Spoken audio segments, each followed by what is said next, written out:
പരിശുദ്ധ മറിയം എന്താണ് ചെയ്തത്? കർത്താവ് അരുളി ചെയ്ത കാര്യങ്ങൾ എല്ലാം നിറവേറുമെന്ന് മറിയം വിശ്വസിച്ചു. ആ വിശ്വാസത്തിലൂടെ മറിയം ഭാഗ്യവതിയായി തീർന്നു. അതാണ് വിശ്വാസം. വിശുദ്ധരെല്ലാം വന്നത്, എല്ലാ വിശുദ്ധരെയും കർത്താവിൻ്റെ ഓരോ വചനങ്ങളും സ്പർശിച്ചിട്ടുണ്ട്. അവരെല്ലാം വന്നത് ഈ വിശ്വാസത്തിൽ കൂടെയാണ്. ആ വിശ്വാസത്തിന് വേണ്ടി അവർ പടപൊരുതി. ക്രിസ്തുവിലുള്ള വിശ്വാസം അവർ സ്വീകരിച്ചപ്പോൾ വിശ്വാസത്തിന് എതിരായി വന്ന എല്ലാത്തിനെയും അവർ തകർക്കുകയാണ്. ഈ വിശ്വാസത്തിന് എതിരെയാണ് സാത്താൻ സകലവിധ തന്ത്രങ്ങളും നമുക്കെതിരെ ഉണ്ടാക്കുക, വിശ്വാസം നഷ്ടപ്പെടുത്തി കളയുക.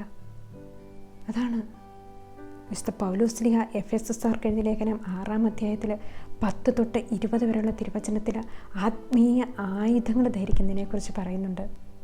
അതിൽ പറയുകയാണ്, എഫെസസ് 6:16 പറയുകയാണ്, സർവോപരി ദുഷ്ടൻ്റെ ജ്വലിക്കുന്ന ക്രൂരമ്പുകളെ കെടുത്തുന്നതിന് നിങ്ങളെ ശക്തരാക്കുന്ന വിശ്വാസത്തിൻ്റെ പരിചയെടുക്കുക.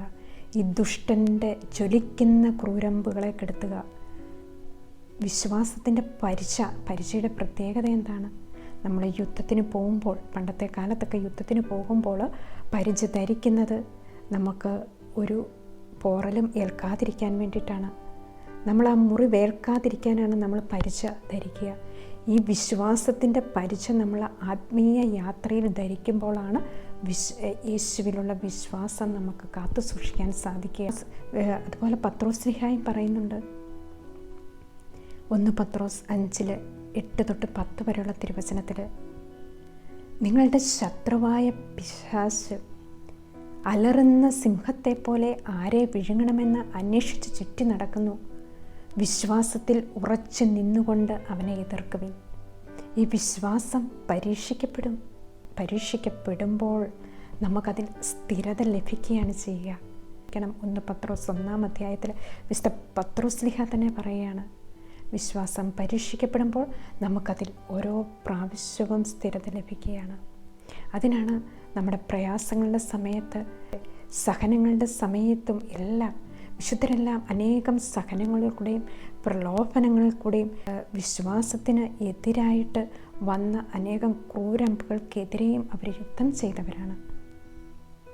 അവർ വിശ്വാസം നിലനിർത്താൻ വേണ്ടി പോരാടിയവരാണ് വിശുദ്ധരെല്ലാം. അതാണ് വിശുദ്ധ കത്രീന പുണ്യവതി പറയുന്നുണ്ട്. പുണ്യവതിക്ക് കുറച്ച് നാളത്തേക്ക് ദൈവത്തിൻ്റെ സാന്നിധ്യം അനുഭവിക്കാത്ത ഒരു സമയം വരുന്നുണ്ട്. വിശ്വാസത്തിന് അവർക്കെല്ലാം പരീക്ഷണങ്ങൾ ഉണ്ടായി. അപ്പോൾ പുണ്യവതി ദൈവത്തോട് ചോദിക്കുന്നുണ്ട്, കർത്താവേ, ഈ വേദനയുണ്ടായിരുന്ന സമയത്ത്, ഈ പ്രലോഭനങ്ങളുടെ സമയത്ത് അങ്ങ് എവിടെയായിരുന്നു? അപ്പോൾ ദൈവം പുണ്യവതിയോട് പറയുകയാണ്, ആ സമയത്ത് ഞാൻ നിന്നോടൊപ്പം ഉണ്ടായിരുന്നു, അദൃശ്യനായി ഞാൻ നിന്നോടൊപ്പം ഉണ്ടായിരുന്നു. ഇതാണ് വിശ്വാസം. അപ്പോൾ അവരെല്ലാം ആ വിശ്വാസത്തിൽ കർത്താവിൻ്റെ സാന്നിധ്യം അനുഭവിക്കാത്ത സമയത്തും അവരെ പരിപൂർണമായിട്ടും ഒരു ശിശുവിനെ പോലെ കർത്താവിൽ ആശ്രയിച്ചു. വിശ്വാസത്തിൽ പൂർണ്ണമായിട്ടും നിലനിൽക്കുമ്പോൾ സാത്താൻ പരാജയപ്പെടുകയാണ് ചെയ്യുക. വിശുദ്ധ സെബസ്ത്യാനോസിനെ നമുക്കറിയാം, നമ്മുടെ കേരളത്തിൻ്റെ ഏറ്റവും വലിയ വിശുദ്ധരാണ്.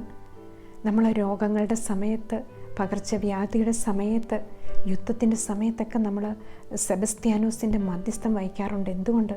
അദ്ദേഹം വിശ്വാസത്തിന് വേണ്ടി ശക്തമായി നിലകൊണ്ടു.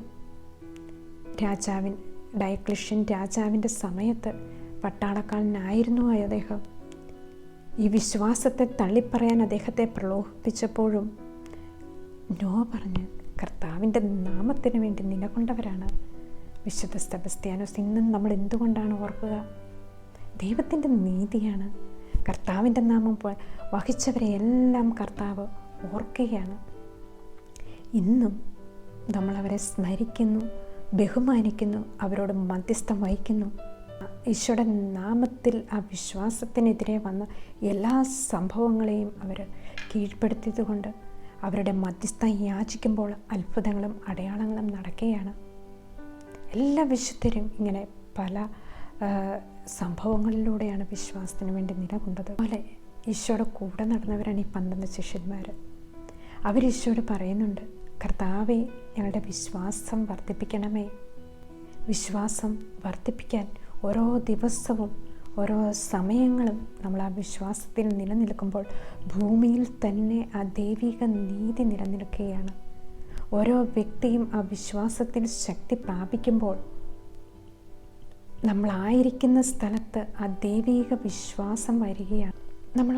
നമ്മുടെ അനുദിന ജീവിതത്തിൽ നമുക്കുണ്ടാകുന്ന വിശ്വാസത്തിനെതിരെ നമുക്കുണ്ടാകുന്ന കാര്യങ്ങളെക്കുറിച്ച് നമ്മൾ ചിന്തിക്കുകയാണെങ്കിൽ, നമ്മളത് യേശുവിൽ ആശ്രയിച്ചുകൊണ്ട് ഓരോ ദിവസവും കയറി വരുമ്പോൾ ആ പ്രദേശം, ആ കുടുംബം, ആ സ്ഥലങ്ങളെല്ലാം ദൈവിക നീതിയാൽ ശക്തിപ്പെടുകയാണ് ചെയ്യുന്നത്. അപ്പം നമ്മൾ യേശുവിൻ്റെ മകനും മകളുമാണ്. നമുക്കും ആ യേശുവിനെ സഹായിച്ചു കൊടുക്കുവാൻ സാധിക്കും. എങ്ങനെയാണ്?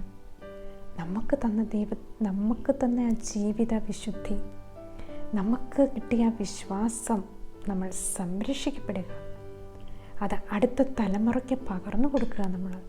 അതിലൂടെ ഈ വിശ്വാസം കാത്തു സൂക്ഷിക്കപ്പെടുന്നു. നമ്മുടെ പ്രാർത്ഥനകൾ വഴി. അതിനാണ് നമുക്ക് ദിവ്യകാരുണ്യ ആരാധന എന്ന കേരളത്തിൽ അനേകം സ്ഥലങ്ങളിലുണ്ട്.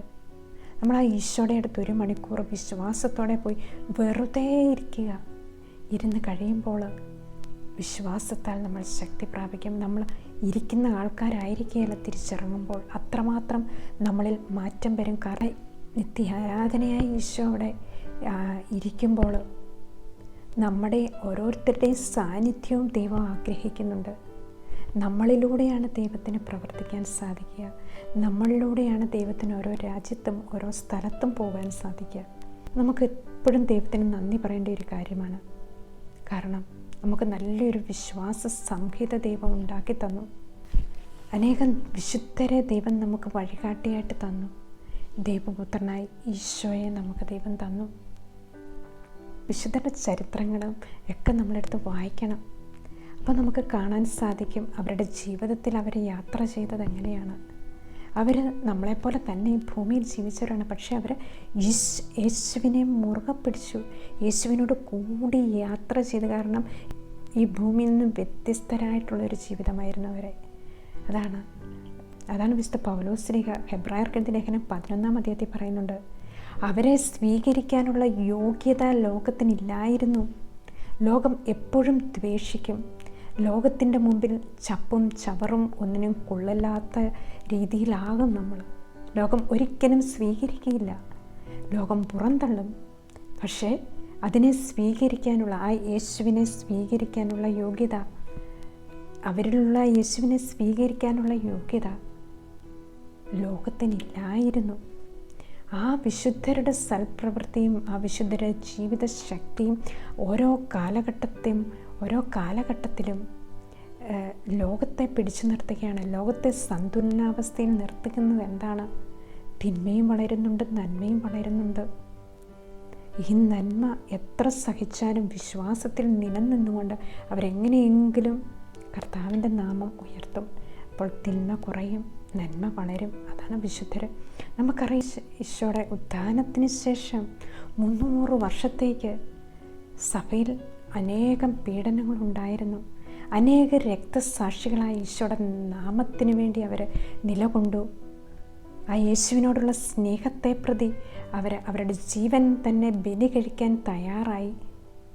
പന്തം വെച്ച് കത്തിച്ചവരുണ്ട്. 12 അപ്പസ്തോലന്മാരെ നമുക്കറിയാം. അവർ പലതരത്തിൽ ക്രിസ്തുവിന് വേണ്ടി രക്തസാക്ഷികളായവരാണ്. ചിലരെ വാളുകൊണ്ട് അറക്കപ്പെട്ടു, ചിലരെ കല്ലെറിഞ്ഞു കൊന്നു, ചില അപ്പസ്തോലന്മാരെ തടി കൊണ്ട് അടിക്കപ്പെട്ടു. പലരും പല രീതിയിലാണ്. തോമാശ്ലീഹായെ കുന്തം വെച്ച് കുത്തിക്കൊന്നു. ഇവരൊക്കെ എന്തിനു വേണ്ടിയിട്ടാണ്? ഈശോയുടെ നാമത്തിന് വേണ്ടി അവർ രക്തം ചിന്തി. അതാണ് രക്തസാക്ഷികളുടെ രക്തമാണ് ക്രിസ്ത്യാനികളുടെ ബീജം. ഇവരുടെയൊക്കെ ആ രക്തം, അതാണ് വിശുദ്ധ പൗലോസ്ലീഹ പറയുകയാണ്, സഭയാകുന്ന തൻ്റെ ശരീരത്തെ പ്രതി ക്രിസ്തുവിന് സഹിക്കേണ്ടി വന്ന പീഡകളുടെ കുറവ് ഞാൻ എൻ്റെ ശരീരത്തിൽ നികത്തുന്നു. പോലെ വിശ്വാസം എന്ന് പറഞ്ഞാൽ പ്രത്യാശിക്കുന്ന ലഭിക്കുമെന്ന ഉറപ്പും കാണപ്പെടാത്തവ ഉണ്ട് എന്നുള്ള ഒരു ബോധ്യമാണ്. ഹെബ്രായർക്കെഴുതിയ ലേഖനം 11-ാം അധ്യായം മുഴുവൻ വായിച്ചാൽ നമുക്ക് അനേകം കാര്യങ്ങൾ നമുക്ക് മനസ്സിലാകും. വിശ്വാസത്തെ പ്രതിയുള്ള രഹസ്യങ്ങൾ എങ്ങനെയാണ് വിശ്വാസത്തിനെ അബ്രഹാം, ഇസഹാക്ക്, യാക്കോബ്, മോശ, നമ്മുടെ പൂർവ്വ പിതാക്കന്മാരെല്ലാം വിശ്വാസത്തിന് വേണ്ടി നിലകൊണ്ടത്. അബ്രഹാത്തെ നമ്മൾ വിളിക്കുന്നത് എന്താണ്? വിശ്വാസികളുടെ പിതാവേ എന്നാണ് വിളിക്കുക. അദ്ദേഹം കണ്ണും പൊട്ടി കർത്താവിനെ വിശ്വസിച്ചുകൊണ്ട് ദൈവത്തിൻ്റെ പിന്നാലെ ഇറങ്ങിത്തിരിക്കുകയാണ്. ദൈവം പറഞ്ഞ വഴിയെല്ലാം അദ്ദേഹം കണ്ണും പൊട്ടി വിശ്വസിച്ചുകൊണ്ട് ഇറങ്ങിത്തിരിക്കുകയാണ്. റോമ 4:20 പറയുന്നുണ്ട്, അവൻ വിശ്വാസത്തിനെതിരെ ചിന്തിച്ചില്ല, മറിച്ച് ദൈവത്തെ മഹത്വപ്പെടുത്തിക്കൊണ്ട് അവൻ കൂടുതൽ വിശ്വാസത്തിൽ ശക്തി പ്രാപിച്ചു. വിശ്വാസികളുടെ പിതാവ് എന്ന് നമ്മൾ വിളിക്കുന്ന അബ്രഹത്തെയാണ്. എന്തിനാണ് സഭ ക്ലോയിസ്റ്റഡ് കോൺവെൻറ്റിലൊക്കെ എപ്പോഴും അവർ പ്രാർത്ഥിച്ചുകൊണ്ടിരിക്കുകയാണ്? ആ വിശ്വാസത്തിൽ നിലനിൽക്കുവാൻ, ഭൂമിയെ വിശുദ്ധിയിൽ സംരക്ഷിക്കപ്പെടുവാൻ ആണ് അവർ പ്രാർത്ഥിച്ചുകൊണ്ടിരിക്കുക. എപ്പോഴും ദൈവത്തിൻ്റെ മുൻപിൽ ആ നീതിയും വിശുദ്ധിയും പൊങ്ങി വരുവാൻ വേണ്ടി അവർ ദൈവത്തെ ആരാധിച്ചുകൊണ്ടിരിക്കുകയാണ്.